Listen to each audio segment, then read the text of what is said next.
மனுஷங்க மிருகமா வாழ்ற இந்த சமூகத்துல நீயும் நானும் போராடி தான் வாழ்ந்தாகணும். மிச்சத்தை இந்த காடும் மலையும் பார்த்துக்கும்.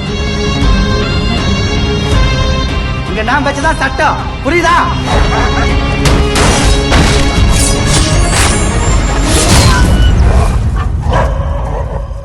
இது அன்அஃபிஷியல் மேட். டீட்டெயிலாக சொன்னால் தான் அடுத்த ஸ்டெப் எடுக்க முடியும். இப்போ நீங்க வர போறீங்களா இல்லையா? இதுதான் அவரோட கடைசி நம்பிக்கை. சொன்னா புரிஞ்சுக்கோ.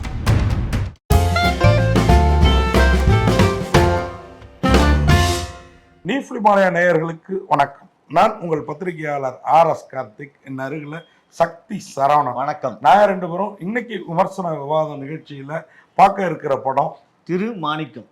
திரு மாணிக்கம். முன்னாடி திரு போறப்போ ஒரு மரியாதை கிடைக்கும்ல, அதுக்காக தான் போட்டிருக்காங்க. அவர் பேர் மாணிக்கம் தான். மாணிக்கம் தான். அவரு எப்படி திரு மாணிக்கமோ உயர்ந்தார், அதுதான் கதை. வேற ஒண்ணும் இல்ல. யார் அந்த திரு மாணிக்கம்? சமுத்திரகனி தான். தெருவுல லாட்டரி டிக்கெட் கடை வச்சிருக்காரு. திருவா மாறினது எப்படி? தெருவுல லாட்டரி டிக்கெட் கடை வச்சிருந்தவர் திருவா மாறினது எப்படி? திருமாணிக்கமா மாறினது. தெருமாணிக்கம் திருமாணிக்கமா மாறினது எப்படி? அப்படி கூட சொல்லலாம். இந்த கதை அருமையான கதைங்க. இந்த படம் மாதிரி ஒரு படம் நம்ம பார்த்துருக்கிறோம். ஆனா இதுவே அது அல்ல, அதுவே இது அல்ல. நீ சொல்றது புரியுது. ஆமா, ஆனா அது மாதிரி இது இல்ல. பம்பர்னு ஒரு படம், அதுவும் அருமையான படம். நம்ம வெற்றி நடிச்சாப்ல. ஆனா இது அதை விட வேற மாதிரி படம், வேற மாதிரி கதை. உண்மையாவே இந்த ரவிராதா, அவர் பேர் வந்து நந்தா பெரியசாமி, அவரும் பத்திரிகையாளர் தான். அவர் ஏகப்பட்ட படம் எடுத்திருக்கிறாருங்க. எனக்கு அவர் பத்திரிகையாளர்னால நான் பாராட்டிடுவோம் ஒரு படத்தையும், கொஞ்சம் குறைகள் இருந்தாலும். ஆனா இந்த படத்துல என்னால குறையே சொல்ல முடியலங்க. அவர் எடுத்ததுலயே முத ரொம்ப பிடிச்ச படம். என் நண்பர் தான், கொஞ்சம் சீனியர் என்னோட பத்திரிகையில. ஆனா வந்து நண்பர். உண்மையாவே அருமையா செதுக்கி இருக்கிறாங்க அப்படிம்போம்ல, அந்த மாதிரி. அவர் நடிச்சு கூட இருக்காரு. மாயாண்டி குடும்பத்தார் அந்த படத்துல நடிச்சிருக்கிறாரு. நந்தா பெரியசாமி அருமையான ஒரு இயக்குனருங்கிறத இந்த படத்துல ப்ரூவ் பண்ணிட்டாரு. மனிதநேயம். அது எப்படின்னாங்க, இப்போ ஒண்ணுமே இல்லை, ஒரு லாட்டரி டிக்கெட் கடை வச்சுட்டு இருக்காரு சமுத்திரகனி. அங்க பாரதி ராஜா தான் குடும்ப கஷ்டம், பொண்ணு வந்து வாழாம வந்திருக்குது வயிற்று பிள்ளையோட, பொண்டாட்டிக்கு உடம்பு சரியில்லை, வீடு ஒழுகுது, ஒரு நல்ல இடத்துல வீடு கட்டணும், மலை பிரதேசம், குமுளி கம்பம் அந்த ஏரியா தான் அந்த கதை. குமுளி கேரளா தான் கதை, கேரளா பார்டர். இப்போ குமுளியில தான் லாட்டரி கடை வச்சிருக்காரு.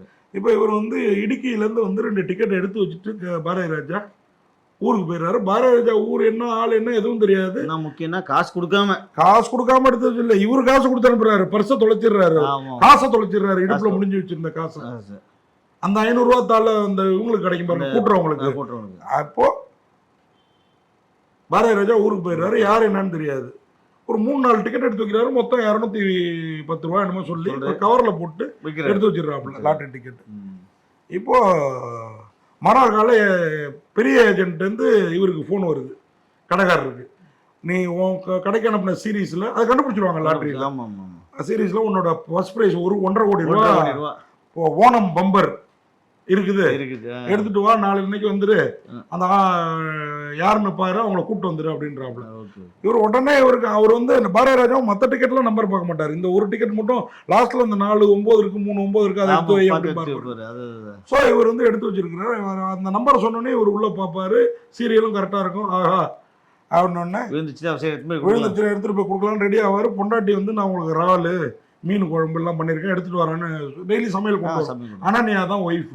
குடும்பம் அனன்யா தனியா ஒரு சப் இன்ஸ்பெக்டர் காசு வாங்கிட்டு பிரச்சனையில இருக்கும். தம்பியை துபாய் அனுப்புறதுக்கு ஏமாந்துருப்பாங்க. இன்னொரு பக்கம் அவங்க வயசான அம்மா, அவங்க சொந்த பந்தங்கள், 2 பிள்ளைங்க படிக்கிறது எல்லாமே. இப்போ இவர் என்ன பண்ணுவாருன்னா, வீட்டுக்கு போன் பண்ணி, இல்ல நீ வராத, அவர் இல்ல என்ன அவ்வளவு அர்ஜென்ட் என்கிட்ட சொல்லாம போறீங்க. இல்லம்மா, ஒருத்தருக்கு லாட்டரி டிக்கெட் அவர் காசு கூட கொடுக்கல, எடுத்து வச்சுட்டு போனாரு. இப்ப அது அவரோட பொருள், விலை கொடுக்காத பொருள், விற்பனையாளனுக்கு தான் சொந்தம், அது நமக்கு தான் சொந்தம், நீ அங்கேயே இரு, நான் என் தம்பி அனுப்புறேன், இல்ல நான் வரேன் அப்படிம்பாங்க. இவர் அதெல்லாம் இல்லாம குமுளியில இருந்து இடுக்கி பஸ் பிடிச்சி கிளம்பிடுவாரு. இப்ப இவரு இவ்வளவு நேர்மையா இருக்காருன்னா, நேர்மையான வீட்டுல இருக்கிறவங்க எப்படி இருப்பாங்க? நேர்மையா தான் இருப்பாங்க. ஆனா இதுல தப்பு இல்லைன்னு நினைக்கிறாங்க. அப்ப அவங்க தப்பு. ஏன்னா காசு கொடுக்காத பொருள் நீங்களே ஏன் வாங்கல, அவங்க வந்து டக்குன்னு என்ன பண்றாங்க, இவர் எப்படியா பிடிக்கணும், தம்பிக்காரனுக்கு போன் பண்ணுது. ஆமா, அந்த ஆளை அடிச்சு உதச்சு உன்ட்ட கூட்டு வரேன்ட்டு கிளம்புறாப்புல. இவர் அதுக்குள்ளார பஸ் ஏறி பஸ் எல்லையை கூட்ட தாண்டிடுது. இப்போ பையன் யோசிக்கிறான். நேரா எனக்கு ஃப்ரெண்டு ஒருத்தன் வந்து இதுல இருக்காப்ல ம். நேரம் சர்ச்சி பாதர்கிட்ட போறாங்க. அங்க போறாங்க. அங்க அவர் வந்து அது நக்கல் நயம் நல்லா இருக்கு. சின்னி ஜெயந்த் அவர் வந்து ஒரு ரூட்டை சொல்லுவாரு. அவர் ஏதோ நியாயமா பேசுறாரு பார்த்தா சர்ச்சுக்கு ஒரு பங்கு இந்த காசு கொடுத்துட்டு இப்ப புது பில்டிங் கட்டுறோம் அதுக்கு உன் பங்கு காசை கொடுத்துட்டு பாவம் தீர்ந்துரும் அப்படின்ட்டு நீ இப்ப அந்த 1.5 கோடி உனக்கு தான் தப்பு இல்லை அப்படின்னு சொல்லி அவரு போன் பண்றாரு. அவரு போனையும் கட் பண்ண ஆரம்பிக்கிறாரு சந்திரன். கடைசியில போலீஸ்க்கு போறாங்க. போலீஸ்காரனுங்க இவங்க கொடுத்தா ஏதோ 2 லட்சம் 3 லட்சம் தருவாங்க. அந்த டிக்கெட்டை பிடிங்கி இவங்க கையில கொடுத்தா அவனை அடிச்சு கொடுங்கன்னா நமக்கே அந்த 1.5 கோடியும் அப்படின்னு அவங்க ஒரு பிளான் பண்றாங்க. இந்த இத்தனை பிளானுக்கு மத்தியில சமுத்திரகனி பாரதிய ராஜாத்த அட்ரஸ் தெரியாத பாரதிய ராஜா வீட்டுக்கு போய் டிக்கெட்டை கொடுத்தாரா? அதுக்கு கைமாறா பாரதிய ராஜா ஏதாவது பண்ணாரா? அந்த கைமாறியும் எனக்கு வேண்டாம் அப்படின்னு சொல்லி இவரு ஏதாவது பண்ணாரா? இல்ல பாரதிய ராஜா என்ன பண்ணாரு, இவரு என்ன பண்ணாரு? 1.5 கோடி என்னாச்சு 1.5 கோடி. இது இல்லாம உண்மையா நேர்மையா ஒருத்தர் இருந்தா அவனுக்கு உரிய மரியாதை கண்டிப்பா கிடைக்கும். எப்படி கிடைக்கும், தேடி வந்து கிடைக்குமா கிடைக்காதா அப்படிங்கறத ரொம்ப அழகா சொன்னதுல இந்த திருமாணிக்கம் எனக்கெல்லாம் வந்து எப்போதும் நம்ம சொல்லுவோம்ல ஃபேமிலியை கூட்டு போகணும், இந்த படத்தெல்லாம் தெருவையே கூட்டு போய் காமிக்கணும்னு தோணுச்சு. திருமாணிக்கம் ஒரு தெருவு மாணிக்கம் திருமாணிக்கமா எப்படி மாறுறாரு. அவருக்கு ஒரு பிளாஷ்பேக் இருக்கும் பாருங்க நாசரோட. இன்னைக்குதான் உங்க அப்பனை வந்து ஒரு லாட்டரி கடை அதிபரா பாக்குறீங்க, உங்க அப்பா ஒரு அனாதை எப்படி வந்தான்ட்டு அவருக்கு கொடுத்த வாழ்க்கை. நாசர் உருக்கி இருப்பாருங்க அதுல நடிப்பு. ஒரு திருட்டு பையனை ஒருத்த நினைச்சா மாத்தலாம், இளமையிலேயே அவனை மாத்திடலாங்கிறத கண்டிப்போட அவன் எவ்வளவு நேர்மையா இருக்கான் பாருங்க. நல்ல குடும்பத்துல பிறந்து வந்தவங்க எல்லாம் இல்மாரலா அவ பாக்குறாங்க. ஆனா ஒரு அனாதையா இருந்து திருட்டு பையனா இருந்த ஒரு நேர்மையா இருக்கிறது அதுதான் கதை. இந்த திருமாணிக்கம் உண்மையா வேற லெவல். சமுத்திரகனி மற்ற படத்துல கொஞ்சம் ஓவர் ஆக்டிங் கூட பண்ணுவாரு, இந்த படத்துல அழகா நடிச்சிருக்கிறாரு. அதே மாதிரி அனன்யா இந்த படத்துல நிறைய அந்த விசித்திரன் இடையில இவர்கிட்ட இருந்து அந்த பேக்கை பிட் பாயிண்ட் அடிச்சுட்டு போவான். அவன் 600 ரூபாய் பணத்தை எடுத்துட்டு பேக்கை தூக்கி மழையில விசிறி அடிச்சுட்டு போவான். அந்த டிக்கெட்டை தேடி வரும். அங்கதான் இந்த படம் வந்து அந்த படம் மாதிரி இல்லைன்னு நம்ம இன்ட்ரோலுக்கு அப்புறம் இந்த படம் வேற லெவல்ல, இன்ட்ரோலுக்கு முன்னாடி இல்ல ஒரு 2 ரீல்லே இது வேற மாதிரி போயிடுது. அதனால அந்த படத்தையும் இந்த படத்தையும் நீங்க மிங்கிள் பண்ணிக்க வேணாம், வேற லெவல்ல இருக்குது.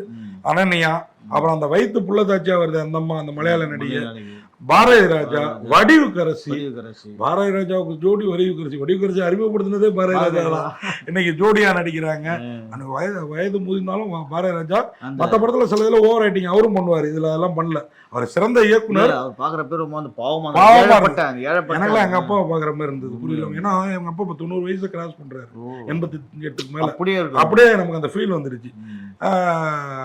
அது மாதிரி லாட்டரி டிக்கெட் கடை திருப்பி தமிழ்நாட்டுல லாட்டரி வராதா அப்படின்ற லெவல்ல ஏங்க வச்சிருக்கு, 1.5 கோடி கிடைக்காதா அப்படின்ட்டு. அதே மாதிரி இன்னும் பல அந்த வில்ல போலீஸ்காரங்க, அப்புறம் தம்பி ராமையா லண்டன் ரிட்டர்ன் அவரு பஸ்ல பண்ற அலம்பல் அவரு கொஞ்சம் ஓவர் ஆக்டிங் இல்ல அப்படிலாம் சொல்ல முடியாது. அந்த சீனுக்கு அப்படிதான் பண்ண லண்டன் ரிட்டர்ன் எல்லாருமே காமிப்பாங்களோ அது கரெக்டா பண்ணிருக்கிறாரு. அது மாதிரி இளவரசு அந்த மியூச்சுவல் ஃபண்ட்ல போடு, மணி இன்சூரன்ஸ்ல போடு, அது இதுன்னு போட்டா போயிடும். அவராலையும் இவங்க ஒரு கடனாளி, புரியல உங்களுக்கு. அது மாதிரி இளவரசு பிரமாதமா நடிச்சிருக்க. நாசர் பிரமாதமா முஸ்லீம் பெரியவரா, சின்னி ஜெயந்த் அந்த பாதிரியாரா, வடிவுக்கரசி, கிரேசி அந்த பொண்ணு பேரு கிரேசி அந்த வயிற்று பிள்ளை பாரதி ராஜா பண்ணோம். கருணாகரன் கொஞ்ச நேரம் அவரும் கரெக்டா போலீஸ்காரர் அழகா கான்ஸ்டபிள் வேலையை பண்ணியிருந்தாரு. அது மாதிரி கருணாகரன்லாம் உண்மையா ஒரு நடிப்பு ராட்சசங்க, அழகா கரெக்டா பண்ணுவாப்புல. அது மாதிரி சுனில் குமார், சந்துரு, சாம்ஸ் பஸ் டிரைவரா அலம்பல். நீ உனக்கு கவனிச்சிங்களா, பஸ் டிரைவர்ல இப்படி ஒரு கேரக்டர் இருக்கும், இப்படி ஒரு கேரக்டர் டிஃபரன்ஸ். திருப்பி வரப்ப ஸ்டீமன் பஸ் அவர் பேசாம கொண்டு யானை மாதிரியே வண்டி ஓட்டுறது, யானை வழி மறுக்கிறோம். யானை வந்து கொஞ்சம் அது கிராபிக்ஸ் தான். இன்னைக்கு வந்து விலங்குகளை நீங்க துன்புறுத்த கூடாது, அது நமக்கு வந்து சிஜிங்கிறது தெரிஞ்சு போயிடுச்சு. அதுதான், அதெல்லாம் ஒண்ணும் பண்ண முடியாது தலைவா. சந்துரு, சாம்ஸ், ஸ்டீமன் அந்த கண்டக்டரா வர்ற புதியவர் எல்லோருமே சிறப்பா நடிச்சிருக்காங்க. மொத்தத்துல இந்த படத்தை விஷால் சந்திரசேகரோட மியூசிக், சுகுமாரோட கேமரா, ரெண்டும் தாங்க திருமாணிக்கம் அப்படின்னு சொல்ல வைக்கிறதுன்னா இவங்க 2 பேரோட ஒர்க். நந்தா பெரியசாமியோட கதை, திரைக்கதை, இயக்கம் வேற லெவல். என்ன ஒண்ணு கிளைமாக்ஸ்ல கேரளா முதல்வர் நம்ம முதல்வரையும் காமிச்சிருந்தீங்கன்னா, ஏன்னா தமிழ்நாடு பாடுற நான் கேட்டேன், அதை கூட சமுத்திரகனி அடுத்து பார்ட் 2ல பண்ணுவோம் அப்படின்னாரு. ஸோ உண்மையாவே திருமாணிக்கம் உங்க குடும்பத்தை இல்லைங்க, உங்க தெருவில் இருக்கிற குடும்பங்களெல்லாம் கூட்டு போய் காமிங்க. இன்னைக்கு நம்ம கிட்ட நேர்மையும் நீதியும் உண்மையும் குறைஞ்சிக்கிட்டே வருது. இந்த மாதிரி படங்கள் அதை வளர்த்தெடுக்கணும் நம்பி விடைபெறுறோம். நன்றி, வணக்கம். இந்த வீடியோ உங்களுக்கு பிடிச்சிருந்தா லைக் பண்ணுங்க, கமெண்ட் பண்ணுங்க, ஷேர் பண்ணுங்க, சப்ஸ்கிரைப் பண்ணுங்க.